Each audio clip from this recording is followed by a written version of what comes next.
میں زندگی میں کئی بار یتیم ہوا ہوں، زندگی میں کئی بار بے سہارا ہوا ہوں، اور میں کن کن صدموں سے گزرا ہوں، کن کن ہستیوں کی جدائیگی کا صدمے نے میرے سینے کو چھلنی کیا ہے۔ میرے والد گئے، مولانا ابوالحسن علی ندوی گئے، میرے پہلے شیخ حضرت مولانا محمد احمد صاحب پرتاپ گڑھی گئے، شیخ الحدیث حضرت مولانا زکریا کاندھلوی گئے، حضرت جی حضرت داعی اللہ حضرت جی حضرت مولانا انعام الحسن صاحب گئے، اور حضرت آخر میں میرے شیخ و مرشد، میرے محبوب العلماء والصلحاء حضرت پیر صاحب بھی اللہ کو پیارے ہو۔ 2-2.5 مہینے ہوئے ہوں گے کہ میری ایک روحانی بیٹی، اللہ کے دین کی محنت کرنے والی، جو خود لیڈی ڈاکٹر بھی ہیں، وہ عمرے پہ گئی ہوئی تھیں۔ حسن اتفاق سے حضرت جی سے وہاں ملاقات ہوئی، چند مہینے پہلے کی بات ہے۔ تو وہ حضرت جی کی خدمت میں حاضر ہوئیں، میرے واسطے سے ان کا تعارف ہوا۔ وہ پہلے حضرت جی سے بیعت ہو چکی تھیں، بعد میں انہوں نے جب حضرت جی سے پوچھا کہ اب میں کیا کروں، تو حضرت جی نے مجھ فقیر غلام کا نام لے کر ان سے فرمایا کہ سجاد سے رابطہ رکھنا۔ تو وہ بہت اچھا رابطہ رکھتی ہیں، اللہ نظر بد سے بچائے اور خوب کام لے۔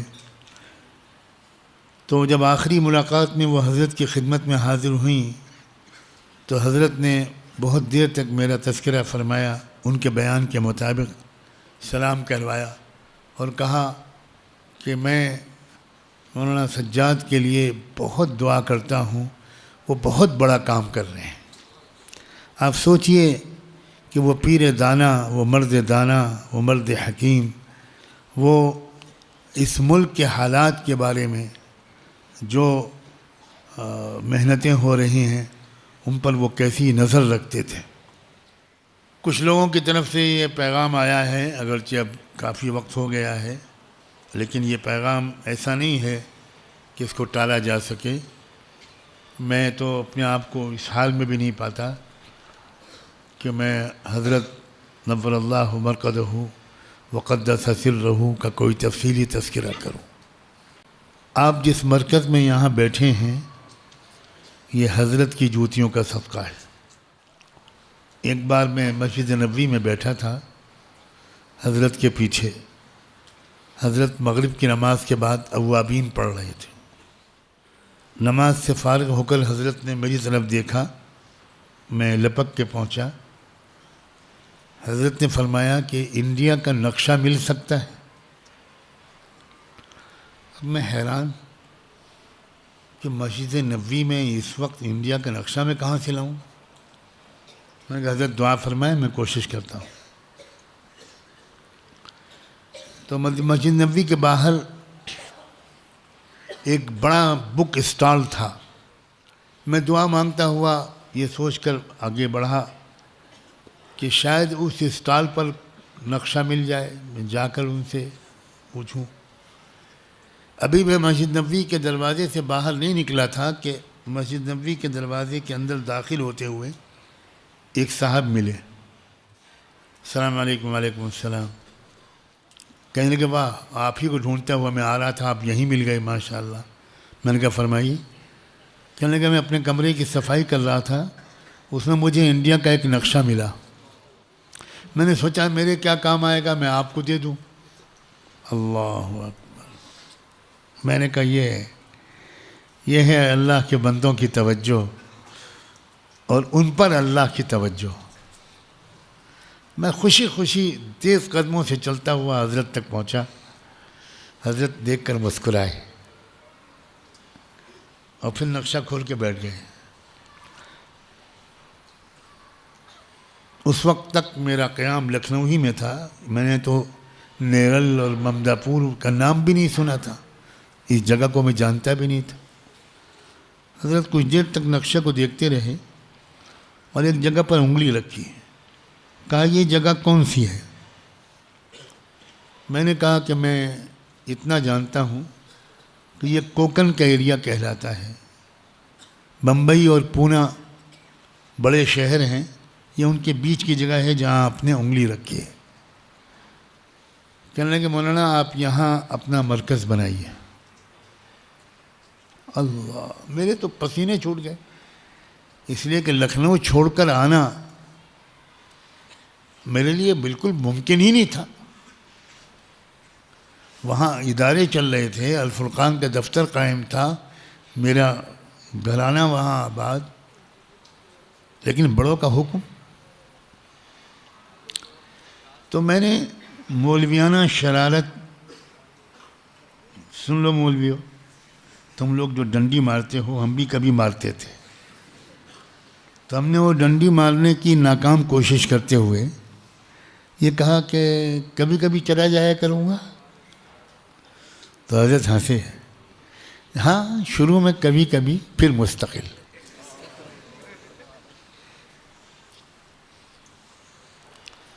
مولانا سلامت اللہ تو گواہ ہیں بہت سی تفصیلات کے.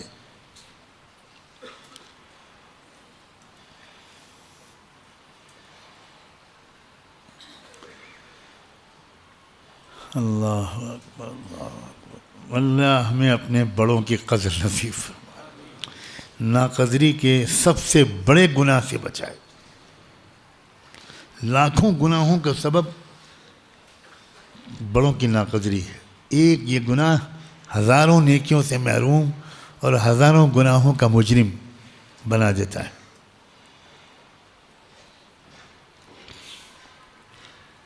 بہرحال پھر اللہ نے دھیرے دھیرے دھیرے دھیرے اسی جگہ پر بسیرا ڈال دیا اور آپ سب نے اس کو آباد کرنا شروع کر دیا. اللہ آپ سب کے خاندانوں کو آباد کرے. حضرت کا جو سفر ہوا تھا اس سلسلے میں الفرقان مئی اور جون کے 2011 کے شمارے میں جو کچھ میں نے لکھا تھا آپ کی محبت اور طلب کی تسکین کے لیے اسے پڑھ کر سنانا چاہتا ہوں. سناؤں؟ فیس لگے گی؟ کیا فیس ادا کرو گے؟ تقویٰ. غالباً 27 رمضان مبارک سن 1429 کا دن تھا. یہ عاجز بھی بہت سے دوسرے طالبین کے ساتھ لوساکا زامبیا کی مسجد عمر میں معتکف تھا. یہ عاجز اور برادر محترم مولانا صلاح الدین سیفی صاحب باہم مشورے کے بعد اپنے شیخ و مرشد اور شمع محفل حضرت مولانا ذوالفقار احمد نقشبندی دامت برکاتہم کی خدمت میں حاضر ہوئے اور حضرت سے ہندوستان کا دورہ کرنے کی گزارش کی. ہم نے جو کچھ عرض کیا اس کا خلاصہ یہ ہے. متکلم میں ہی تھا. مختلف پہلو ہیں جن کی وجہ سے آپ کے یہ غلام آپ کی ہندوستان تشریف آوری کو ضروری سمجھ رہے ہیں. جن میں سے ایک تو یہ ہے کہ بڑوں کی پوری صف کے اٹھ جانے کے بعد ہمارا شیرازہ منتشر ہوتا جا رہا ہے اور ہمیں ایک ایسی شخصیت کی شدید ضرورت ہے جس کے دامن میں سب کو پناہ مل سکے، جو سب کو اپنا سمجھے اور جسے سب اپنا سمجھے.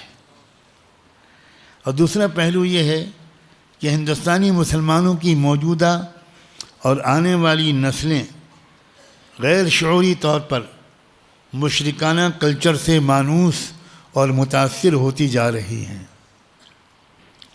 ہمارے لاکھوں بچے بچیاں جو تعلیم پا رہے ہیں اور ہمارے جو عام لوگ تجارت یا سیاست وغیرہ میں لگ کر ہر وقت دوسروں کے ساتھ اٹھتے بیٹھتے ہیں، توحید و شرک کے بارے میں اس حساسیت سے وہ بالکل محروم ہوتے جا رہے ہیں جو اسلام میں یقیناً مطلوب ہے. ہمیں امید ہے کہ خاص کر ان دونوں پہلوؤں سے اور دوسرے اور پہلوؤں سے بھی جن کی تفصیل کا موقع نہیں، حضرت والا کی تشریف آوری سے اللہ کے بندوں کو بہت نفع ہوگا. ہمارا خیال ہے کہ کہ غربت قدع ہند میں مسلمانوں کو مجددی نسبت کی رہبری و دستگیری کی ایک بار پھر سخت ضرورت ہے۔ علماء سمجھے کچھ نہیں سمجھے؟ میں نے حضرت سے جو کچھ کہا تھا اس میں یہ بھی کہا تھا کہ حضرت ہم آپ کو اس لیے اپنے ملک میں نہیں بلانا چاہتے کہ لوگ آپ سے بیعت ہو جائیں، آپ کے مرید ہو جائیں، صرف اس لیے بالکل نہیں بلانا چاہیے۔ مجدد الفسانی رحمۃ اللہ علیہ نے اس ملک کو ایک مرتبہ ہندو راشٹر بننے سے بچایا تھا۔ آپ اس وقت پوری دنیا میں ہماری معلومات کے مطابق مجددی نسبت کے سب سے بڑے حامل ہیں۔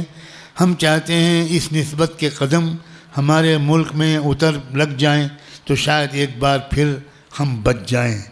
ان بڑے مقاصد کو بھی اپنے ذہن میں ڈالو۔ خانقاہ آتے وقت، اصلاح کراتے وقت حضرت نے ہماری یہ معروضات سنی، تھوڑی دیر کے لیے گردن جھکا کر کچھ سوچا، اور پھر جب سر اٹھایا تو ہم نے دیکھا کہ ان کی آنکھوں میں آنسو تھے، لیکن انہوں نے اپنی قلبی کیفیت کو چھپاتے ہوئے اپنی جیب سے ایک کاغذ نکالا جس پر پورے سال کا پروگرام ان کا لکھا رہتا ہے، اور اس کاغذ کو مجھے سونپتے ہوئے فرمایا، بہت اچھا، کیا میٹھا انداز تھا، کیسے کوئی نقل اتارے ان کی، بہت اچھا، اس چارٹ میں دیکھ لیں، فلاں یا فلاں مہینے میں کوئی 15 دن خالی ہوں تو ان دنوں کی ترتیب بنا لیں، یا عاجز حاضر ہے۔ ہم دونوں باہر نکلے، میں اور مولانا صلاح الدین سیفی صاحب، اللہ ان کے فیض کو عام فرمائے۔ ہم خوشی سے ایک دوسرے سے لپٹ گئے، کچھ دیر تک اشکبار آنکھوں سے دعاؤں میں لگے رہے، اور یہ طے کیا کہ اب وطن واپس جا کر حضرت کے لیے ویزے کی کوشش کرنی ہے۔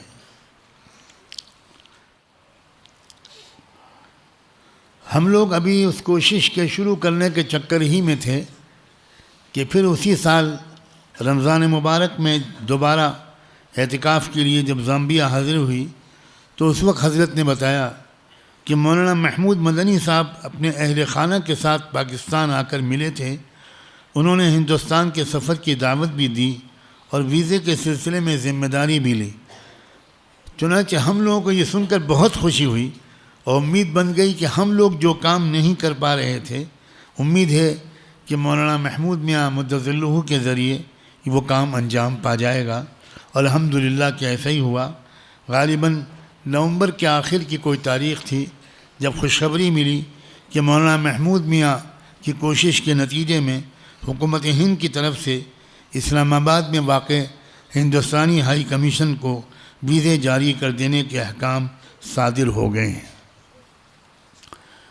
اور پھر وہ لمبی کہانی ہے جس کے لیے الفرقان کا وہ والا شمارہ مئی و جون 2011 اور اس کے علاوہ پھر ایک خاص نمبر بہت ضخیم، حضرت جب یہاں آئے تو پورے ملک میں جہاں جہاں گئے اس کی روداد و کارگزاری اور اس کے بیانات، جس میں پورے دور ہند میں جو حضرت کے جہاں جہاں بیانات ہوئے اس کو الحمدللہ شائع کیا گیا ہے، اور حضرت کی بہت دعائیں ملی تھیں، اور حضرت کے صاحبزادگان کی جو اب حضرت کی جگہ پر ہیں، اللہ ان دونوں صاحبزادوں کو سلامت رکھے اور ان سے اپنے والد ماجد کی طرح روحانی فیض پہنچائے۔ تو جو کتاب یہاں موجود ہے جو حضرات لے سکیں وہ لے لیں، اور آئندہ کے لیے اپنا آرڈر بھی لکھوا دیں تاکہ مزید وہ کتابیں لکھنؤ سے منگوا لی جائیں۔ میری اسرار سے گزارش ہے مردوں اور خواتین دونوں سے کہ خطبات ہند آپ منگوائیے، آپ ضرور اگلی مجلس میں حاصل کیجیے اگر اس وقت نہ ملے، اور خطبات ہند کو غور سے پڑھیے اپنی اصلاح کے لیے، انشاءاللہ آپ کو بہت فائدہ ہوگا۔